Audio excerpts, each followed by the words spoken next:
We are extraordinarily grateful that he would take the time to meet with myself and Congresswoman Jacobs and Congresswoman Lee. It was an extraordinary meeting, and we heard the president's heart as well as his head. And we know this partnership is so vital to the United States of America. We are kindred spirits in our commitment to democracy and to human rights and to security. And Nigeria is perhaps one of the world's greatest countries because of its size, because of its population, because of its regional importance. And of course, your president is head of ECOWAS, which is extraordinarily vital at this point when we see some of the challenges that are being faced. So it was a great meeting. All right. So what should Nigerians expect from this partnership going forward? Well, already we are a country that understands that we have interwoven destinies, and that's why American businesses invest over $5 billion here. We want that to grow. We already make extraordinary investments in public health here. That partnership is essential because a public health crisis anywhere is a public health crisis everywhere. But in addition to that, we share values and want to strengthen democracy because we know that a strong Nigerian economy, a strong Nigerian democracy is going to influence the whole continent of Africa and the world. So our partnership has to remain committed to those common values and those ideals. Thank you, sir. Thank you very much. Honorable Mr. The President just had an audience with a delegation of U.S. Congress. Can we tell us the import of this meeting and the partnership we intend to have with them?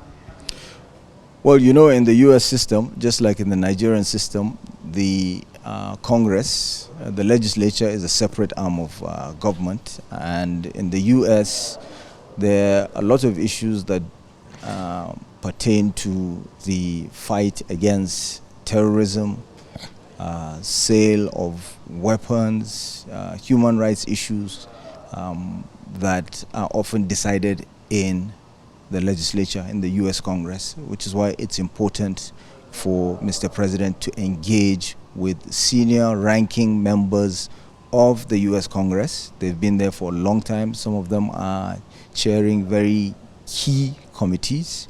For instance, Congresswoman Jacobs is chairing a committee on Africa. So it's important that Mr. President meets with them, which is our highest level, to push forward our concerns and our points in order to continue to make progress with the strong and close relations we have with the United States. Okay, can we be a little bit more specific? What are those things we're pushing for? Well, first and foremost, it's important in this partnership that the U.S. Gives us more military support directly and supports the structures that we have already on ground, such as the MNJTF and others in the fight against terrorism. Okay, so what did the President tell them? What was his request?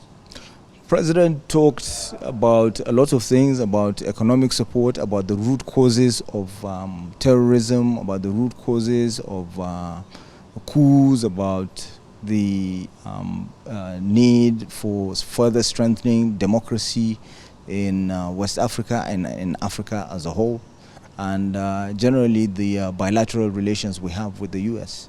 So what should Nigerians expect from this partnership? Well, Senator Cory Booker, like I said, is a very senior member of the U.S. Senate. He has actually even run for president before, so I'm sure he's going to deliver the message. I'm sure you spoke to him. I'm sure he further assured you that he's going to be delivering that message, and he will continue to support Nigeria in the U.S. legislature, as well as also with the Bretton Woods institutions. So we're talking IMF, World Bank, and so forth. Thank you, sir. Thank you. So